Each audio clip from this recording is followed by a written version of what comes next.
Por hoy quiero dirigirlos a otro tema relevante que se halla en las Escrituras. Para eso quiero que vayan a 2 Corintios, por favor. 2 Corintios, capítulo 7. 2 Corintios, capítulo 7. Y estaremos en los versículos del 5 al 12.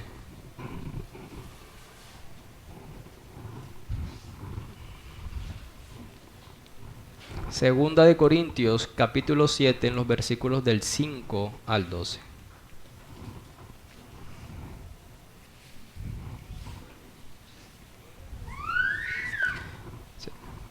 Si están ahí, pueden irse levantando, por favor. Vamos a leer la palabra del Señor. Vamos a hacerlo de pie. Segunda de Corintios, capítulo 7, en los versículos del 5 al 12.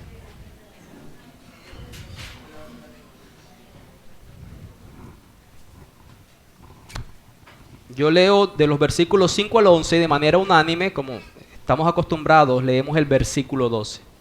Leo para ustedes la palabra del Señor desde la versión Reina Valera 1960.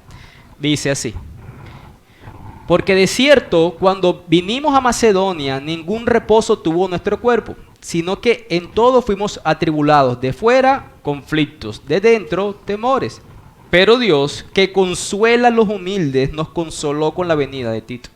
Y no solo con su venida, sino también con la consolación con que él había sido consolado en cuanto a vosotros, haciéndonos saber vuestro gran afecto, vuestro llanto, vuestra solicitud por mí, de manera que me regocijé aún más.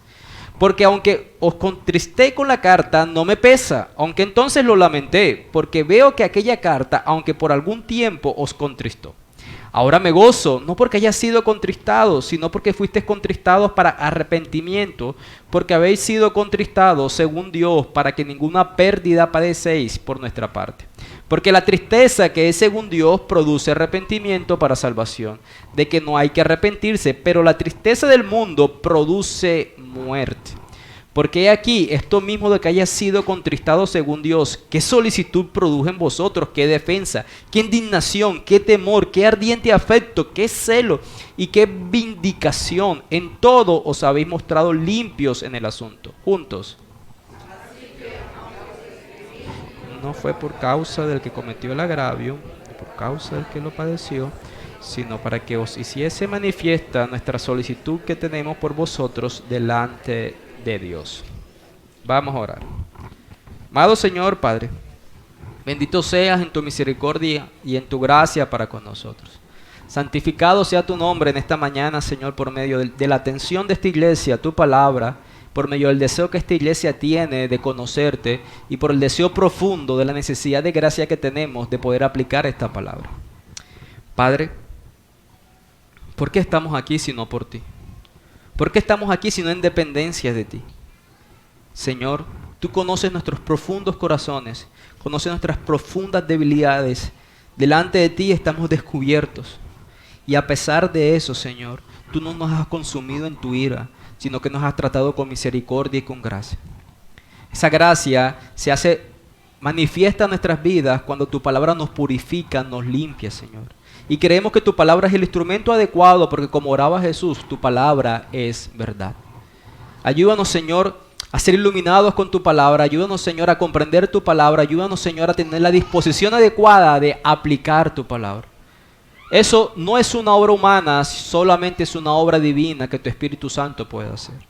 Por eso oramos, para manifestar dependencia de ti. Porque en nosotros eso es imposible, Señor. Padre, bendícenos esta mañana. Bendito seas. Amén y amén. Algún momento escuché a un predicador decir, esto no tiene que ver con el sermón, Edward hablaba de las marcas de una iglesia saludable y un predicador decía, ¿usted quiere saber si la iglesia está creciendo sanamente? Hay 2 sonidos que identifican que la iglesia se encuentra en un estado sano, salubre, y es el llanto de los niños y las alabanzas bíblicas que se cantan. Eso siempre va a ser una marca evidente que la iglesia está creciendo sanamente. Los niños están en medio de nosotros y lo que cantamos también si tiene contenido bíblico, evidencia cómo va creciendo en la iglesia. Les decía, eso no tiene que ver con el sermón, pero que nos alegre siempre estos dos tipos de sonidos en medio de nosotros. Ahora, este sermón lleva por título Entristecido según Dios. Como dice el versículo 10, porque la tristeza que es según Dios. Y esa palabra, en versículo 9, cuando leíamos porque han sido contristados, significa han sido entristecidos. Así se llama el sermón, Entristecido según Dios. Cuando hablamos acerca de la comunicación, para definir lo que es la comunicación, estamos hablando que la comunicación es un emisor, un receptor y un medio de comunicación. A los que no saben, soy ingeniero electrónico y esa fue la definición que me enseñaron en mi carrera. Pero es simple, un emisor, un receptor y un medio de comunicación. Y conforme al funcionamiento del medio de comunicación, el mensaje puede llegar. Ejemplo de medios de comunicación, el aire es un medio donde se transmite un mensaje, el cable es otro tipo de medio, las cartas es un tipo de medio de comunicación también. Como lo que estamos viendo aquí, unos que otros medios clarifican o complican la transmisión de un mensaje. El ejemplo más claro de un medio que no es tan sencillo y pareciera que fuera para comunicarse es el medio virtual, por ejemplo WhatsApp. Muchas veces les he dicho a muchas personas, no interpreten emociones por medio de WhatsApp. Pastor, ¿qué tal persona está molesta? ¿Qué me dijo esto? ¿Qué fue grosero? ¿Y tú cómo lo sabes? No, porque esto dice esto. Pero yo no veo un emoticón de rabia, nada. No, es que me habló con rabia. ¿Cómo lo sabes? Tú estabas allá. Interpretamos emociones según el medio de comunicación. Los medios de comunicación para transmitir informaciones que quizás sería mejor personalmente, pueden complicar esa comunicación. Sobre todo en asuntos que tienen que ver, por ejemplo, con una exhortación. No es lo mismo exhortar a una persona por teléfono que hacerlo mirándolo a los ojos y para poder hacerlo. Y lo que Pablo nos está narrando aquí es el resultado de una exhortación que hizo por una carta. Y a la espera que si esa exhortación produjo el resultado adecuado. Hablando de cartas que producen el resultado adecuado, solamente una información para poner una ilustración. Yo no sé cuántos de ustedes conocen el nombre de Eugenio Lain. Él es un pastor misionero que ha servido en Colombia desde los años 70. Es de los primeros misioneros que se tiene conocimiento que trajo la fe reformada, la fe bíblica a la nación. Por allá en los años 70 llegó él a él.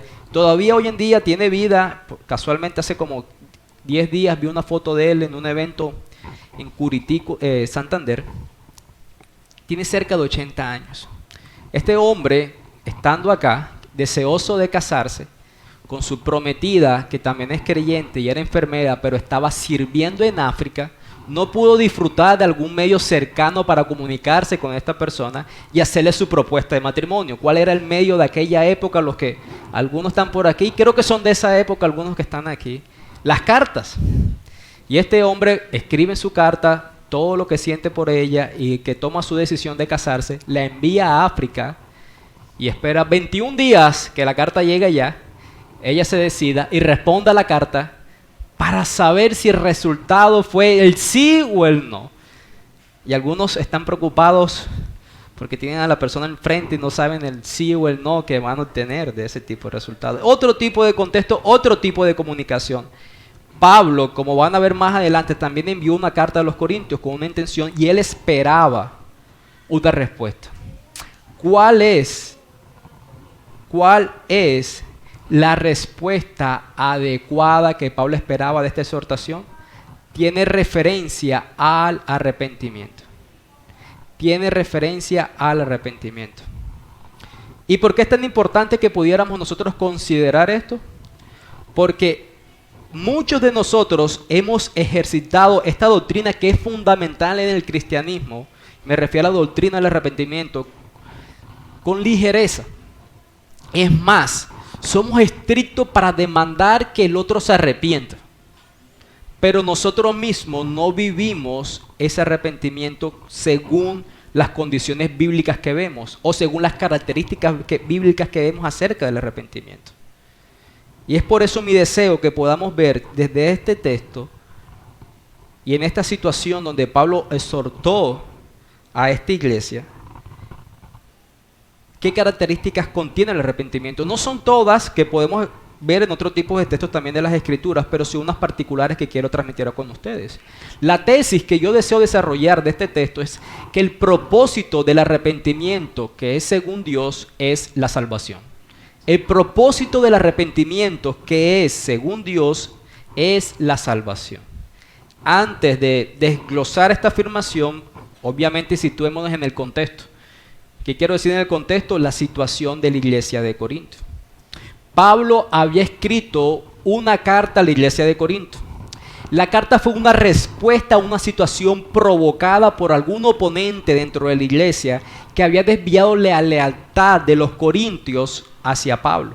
Miren que el versículo 12 dice: así que cuando yo les escribí, no fue por causa del que cometió el agravio, ni tampoco fue por causa del ofendido, quizás el ofendido fue el mismo Pablo, sino para que la solicitud de ustedes por nosotros, estoy leyendo desde la versión Biblia de las Américas, sino que para la solicitud de ustedes por nosotros les fuera manifestada delante de Dios. En otras palabras, alguien le había hecho daño a otra persona, posiblemente a Pablo, y de alguna manera esta situación había apagado el celo de los corintios por Pablo. Pablo escribe una carta severa para tratar de señalar el error y despertar su apoyo una vez más. Un llamado a la conciencia de la iglesia de Corinto.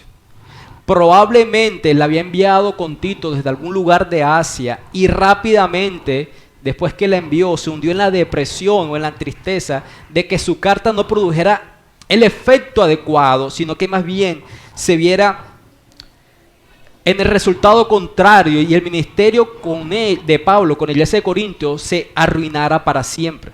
En el capítulo 2, versículo 13 de esta carta, Pablo esperaba, según dice ese versículo 13 del capítulo 2, encontrarse con Tito y obtener las noticias del resultado de la carta. Pero no fue así. Luego Tito aparece. Lo vimos a partir del versículo 6, pero Dios que consuela a los humildes nos consoló con la venida de Tito. Tito aparece, cruzó a Macedonia y dice que durante ese camino tuvo conflictos externos y temores internos. Tito llega con las noticias de la iglesia de Corinto a Pablo, que lo vemos en el versículo 6 y en el versículo 7. Y así como lo que les mencioné el pastor Eugenio Lai, por cierto, la novia le dijo que sí, después de los 21 días. Así como la carta había funcionado, también funcionó para Pablo. O sea, lo que Pablo redactó en esa carta de exhortación a los corintios produjo el resultado esperado. El celo por Pablo de la iglesia de Corintios fue restaurado, y cuando me refiero a celo me refiero a algo bueno. La disposición de la iglesia de seguir sujetos al liderazgo de Pablo fue restaurado. Entonces Pablo escribe estas ricas palabras de la que vamos a tomar el mensaje hoy. Particularmente nos vamos a enfocar en los versículos 8 al 10. Los otros versículos nos dan algo de contexto de lo que les estoy narrando. Quiero leer los mismos versículos del 8 al 10, pero desde la versión Biblia de las Américas, para entender un poco más. Dice: porque si bien les causé tristeza con mi carta, no me pesa. Aun cuando me pesó, pues veo que esta carta les causó tristeza, aunque solo por poco tiempo. Pero ahora me regocijo, no de que fueron entristecidos, sino de que fueron entristecidos para arrepentimiento. Porque fueron entristecidos conforme a la voluntad de Dios, para que no sufrieran pérdida alguna de parte nuestra. Porque la tristeza que es conforme a la voluntad de Dios produce un arrepentimiento que conduce a la salvación, sin dejar pesar. Pero la tristeza del mundo produce muerte. Les decía, mi propósito con este texto, poder evidenciar el propósito del arrepentimiento divino, que no es otra cosa que la salvación. Para que podamos entender mejor esta idea, el propósito del arrepentimiento según Dios es para salvación. Vamos a ver tres contenidos de estos versículos. El primero, que la tristeza que es según Dios es buena. El segundo, que la tristeza que es según Dios produce arrepentimiento. Y el tercero, que el arrepentimiento según Dios conduce a la salvación. La tristeza que es de Dios es buena, esa tristeza produce arrepentimiento y ese arrepentimiento es para salvación. De eso vamos a hablar esta mañana. Antes de entrar a estos puntos, yo quiero definir un poco qué es la tristeza según Dios. ¿Por qué? Porque Pablo utiliza esta expresión 2 veces, versículo 9, porque fuiste contristados para arrepentimientos. Contristados es entristecidos. Y también lo utiliza en el versículo 10, porque la tristeza que es según Dios produce arrepentimiento para salvación. Él está hablando aquí de una tristeza, de un dolor. Y el dolor a lo que Pablo está haciendo referencia, hace referencia al que fue ocasionado por este oponente que sembró la cizaña de en contra de la iglesia, entre la iglesia y en contra de Pablo. Pablo había sido maltratado. Ese dolor o esa tristeza es por un pecado pasado que había ocurrido en su momento. Y él está llamando una tristeza que es según Dios, pudiéramos decir una tristeza piadosa, por usar una expresión. Y dice que esta tristeza es lo opuesto a una tristeza mundana. Ahora, noten esto. Hay una tristeza que es el resultado del dolor por el pecado. Que es lo que Pablo está diciendo aquí. Ustedes fueron entristecidos, según Dios, en el momento que la exhortación llegó a sus conciencias. Y muchas veces nosotros hemos pensado que lo contrario de estar triste por el pecado es no estar triste por el pecado. Pero según este texto, no necesariamente es así. Porque lo contrario es no sentir tristeza, sino que lo contrario es sentir una tristeza que es según el mundo. ¿Notaron eso? Lo contrario de sentir tristeza por el pecado no es no sentir tristeza por el pecado, sino sentir una tristeza que es conforme al mundo. Debemos entonces diferenciar cuál es la tristeza divina, la aflicción divina de la aflicción mundana, de la tristeza mundana. Porque lo opuesto al arrepentimiento piadoso o a la tristeza piadosa no siempre es la falta de arrepentimiento. Los poderes de Satanás, como Edward nos enseñaba en esta mañana, no es en relación al poder, sino más bien a la verdad de Dios. Es sutil el error. Tú puedes sentirte entristecido y no necesariamente estás entristecido según Dios. Yo siempre utilizo un juego de palabras. Hay un arrepentimiento que es el resultado de la tristeza según Dios y hay un remordimiento que es el resultado de las tristezas según el mundo. Hay un arrepentimiento según Dios y hay un remordimiento mundano. ¿Cómo podemos diferenciarlos? Ese remordimiento mundano es cuando te arrepientes de algo que hiciste porque comienza a ser contraproducente para ti y te lleva a la humillación o al castigo. Es el reflejo más bien de un ego orgulloso o temeroso. Por el orgullo siempre te vas a arrepentir de hacer el ridículo. O el miedo siempre te va a llevar a arrepentirte de los actos que te pongan en peligro la comodidad y la seguridad. Así que sentir pena o tristeza por algo que hemos hecho no es en sí mismo ningún signo de virtud piadosa en el creyente. Mientras que el arrepentimiento piadoso o arrepentimiento según Dios es el reflejo de una conciencia que ha herido el ego de Dios y no el ego personal, no el suyo propio. El arrepentimiento piadoso aflige porque el nombre de Dios ha caído en descrédito por consecuencia nuestra. El foco del arrepentimiento piadoso es Dios y no nosotros. Como los niños. Es bonito que los niños vayan aprendiendo a pedir perdón. Mi hijo ya naturalmente le sale, papá, lo siento. Y a los 10 segundos hizo lo mismo otra vez. Pero lo que puede estar sucediendo en él es más bien el resultado de que empieza a sentir la conciencia humana cuando es descubierto. Todos nosotros, cuando inmediatamente somos sacados a la luz de un comportamiento erróneo, pecaminoso, somos ligeros con la lengua y decir lo lamento. La otra opción es echarle la culpa a otra persona. Pero el arrepentimiento o la tristeza que proviene para arrepentimiento según Dios no es el resultado de sentir que tu ego, tu personalidad está en juego, tu buena reputación. El arrepentimiento que es según Dios es el resultado de saber que has ofendido a Dios. Las palabras de David en el Salmo 51, ¿no? Contra ti, Dios, he pecado. No significa que no hayas lastimado a otra persona. Significa que el foco principal es un dolor por haber desacreditado el nombre de Dios.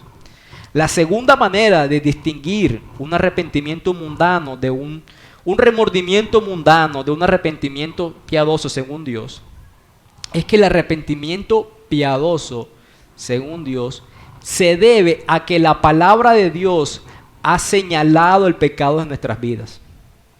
El remordimiento mundano no se debe a la palabra de Dios, sino más bien a las actitudes de los hombres cuya alabanza no queremos perder. Es decir, tenemos la convicción de que las otras personas mantengan el estándar bien de nosotros. Mientras que el arrepentimiento que es según Dios es el peso de nuestras conciencias por la palabra de Dios siendo aplicada por el Espíritu Santo y dándonos la convicción de pecado a nosotros. Nosotros nos podemos sentir extremadamente apenados por algo que hemos hecho si detectamos que las personas que nos rodean piensan que somos tontos, estúpidos o que es reprochable en nuestras vidas. Es la palabra del hombre y no la de Dios se convierte en nuestro criterio de culpabilidad. Esa es una evidencia de un arrepentimiento mundano.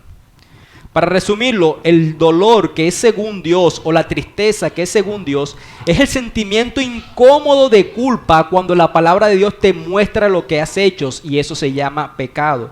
Por lo tanto, tú entiendes que has desacreditado el nombre de Dios y obviamente de otras personas que has podido lastimar. La tristeza piadosa, la tristeza según Dios, es el arrepentimiento de un corazón saturado de Dios y no de un corazón saturado del mundo. Y todo eso hacía parte de la introducción para tener claro un poco de lo que significa. Recuerdo nuestro primer ítem, o nuestro primer punto. La tristeza según Dios es buena.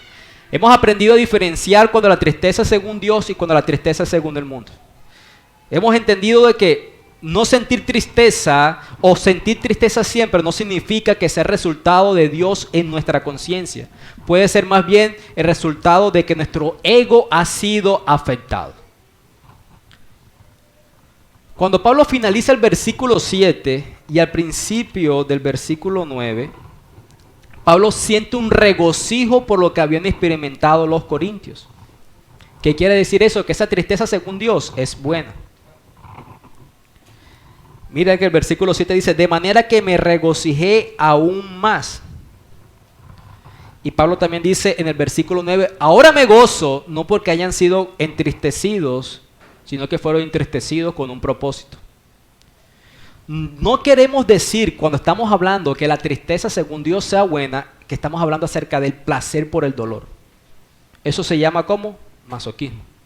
No estamos hablando de que sentir placer en el dolor sea necesariamente bueno.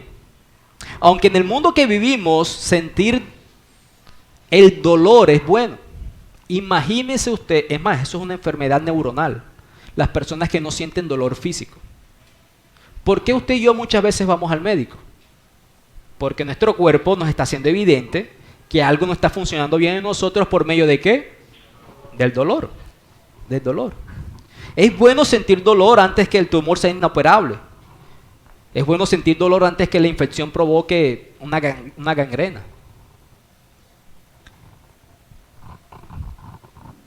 Pero también, mis hermanos, sentir dolor no significa, como vimos antes, que estamos sintiendo un dolor que sea según Dios, porque la culpa falsa existe. La tristeza piadosa es al pecado lo que el dolor es a la enfermedad. Una conciencia que es sensible es un don de Dios, como las terminaciones nerviosas que nos hacen retroceder cuando el agua está hirviendo. Si usted no sintiera en sus nervios, en su sentido del tacto, que el agua está caliente, usted va a continuar ahí. ¿Y qué le va a pasar a su piel? Se quema, se desolleja.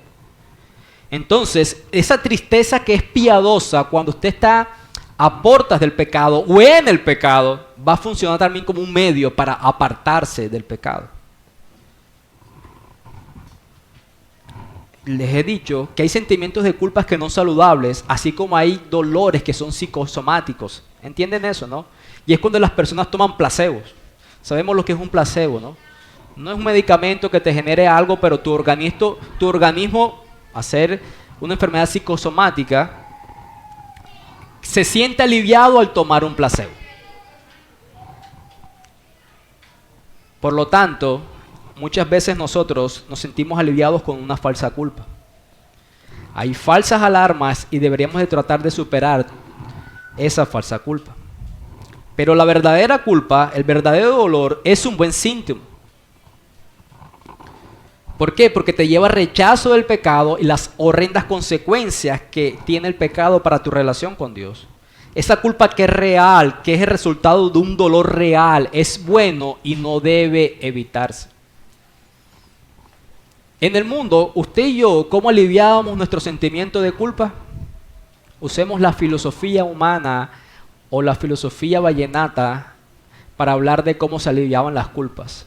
Un clavo saca otro clavo. Y nosotros, cuando por la misericordia de Dios llegamos al cristianismo, intentamos aliviar la culpa muchas veces haciéndola como el mundo se hace. ¿En qué sentido? Culpando a otro, buscando soluciones temporales y efímeras a ese sentimiento de culpa.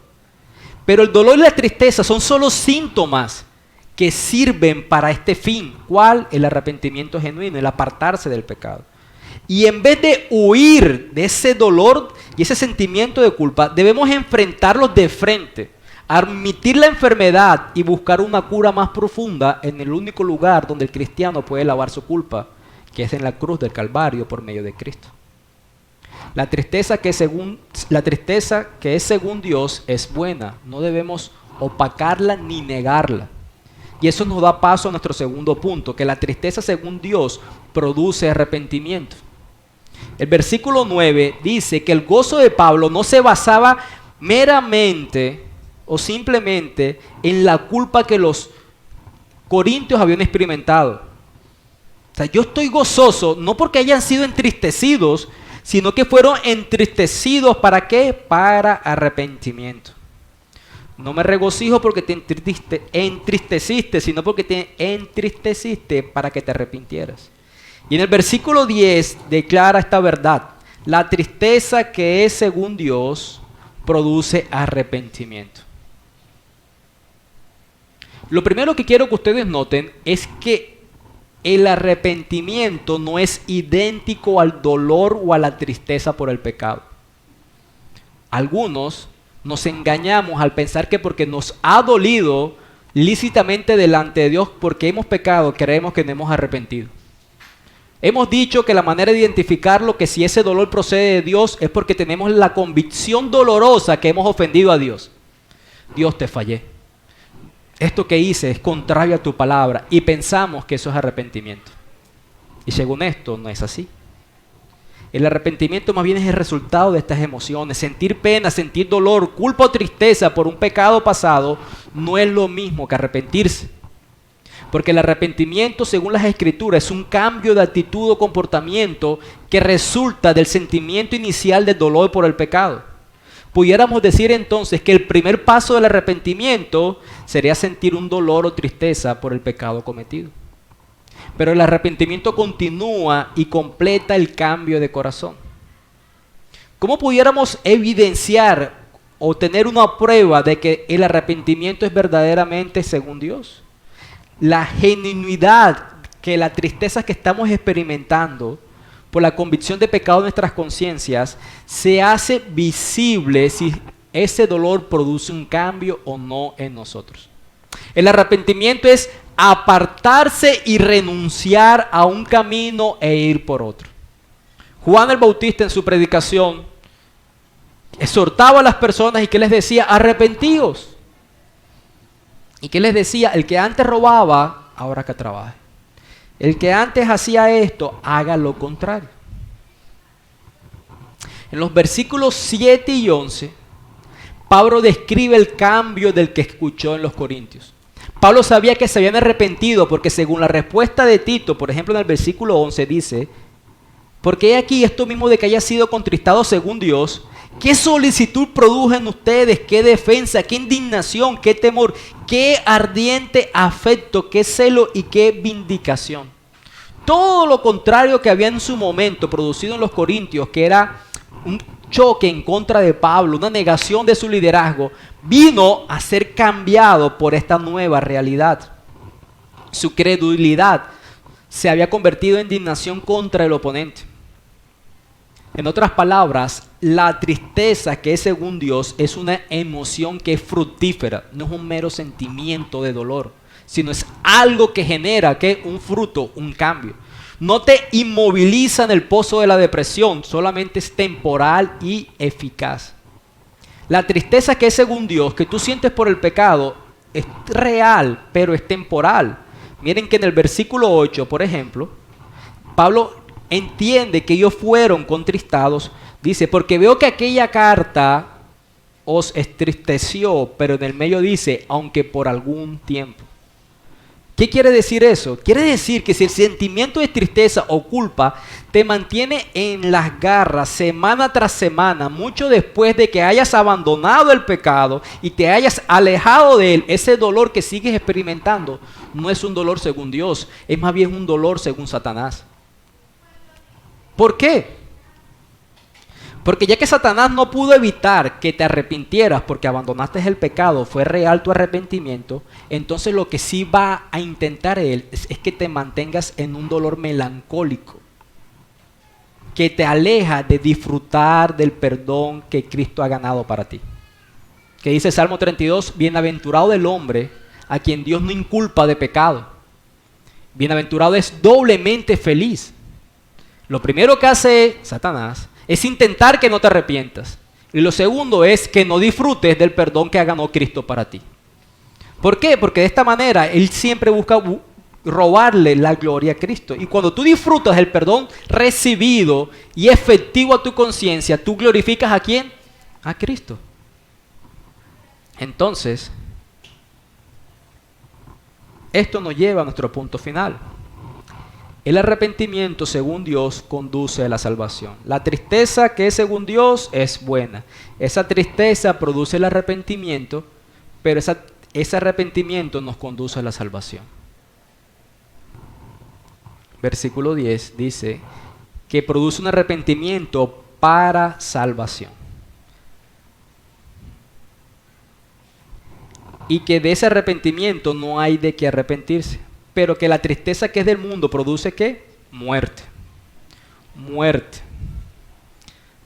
Cuando Pablo decía en el versículo 5 que tuvo tribulaciones de afuera conflictos y de dentro temores, pudiéramos saber entonces por qué Pablo temía. ¿A qué temía Pablo? Pablo temía que su obra hubiera sido en vano y que algunos de los creyentes de Corinto se endurecieran por el engaño del pecado y siguieran un camino que conduce a la muerte y no a la salvación. Incluso en el capítulo 11 de aquí de 2 de Corintios, los versículos 2 y 3, Pablo les expresa a ellos: siento celo de Dios por ustedes, porque yo los he desposado con Cristo para presentarlos como una esposa pura a su único marido. Pero temo que como la serpiente con su astucia engañó a Eva, vuestros pensamientos sean desviados de una devoción sincera y pura a Cristo. Y al final de esta carta, en el capítulo 13, versículo 5, Pablo dice lo siguiente: pónganse a prueba para ver si están en la fe, examínense a sí mismos. ¿O no se reconocen a ustedes mismos de que Jesucristo está en ustedes, a menos de que en verdad no pasen la prueba?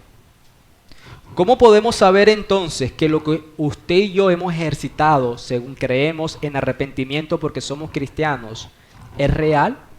¿Y cómo sabemos que el dolor que hemos sentido porque hemos ofendido a Dios, al Dios Santo, infinito en gracia, es un dolor que proviene de Dios y no es el típico dolor mundano? Pues por eso Pablo dice que se prueben a sí mismos, examínense si están en la fe o no. ¿Cuál es esa prueba?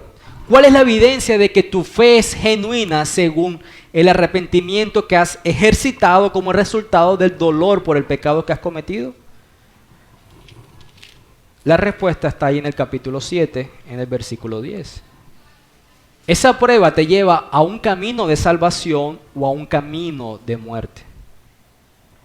La forma de probar tu fe es la forma de probar en qué camino estás, en qué camino andas.